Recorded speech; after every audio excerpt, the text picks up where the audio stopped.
ওদিকে কি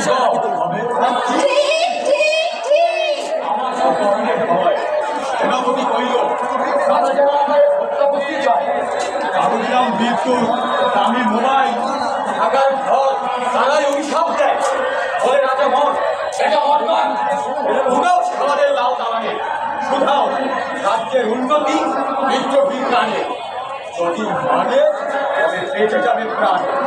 অপরাধ দিলেন না রাজা, বিদ্রোহী এনে জড়ে না সাজা, বাজে নামকে বাতলাও রাস্তা। বলি রাজা হত্যা করা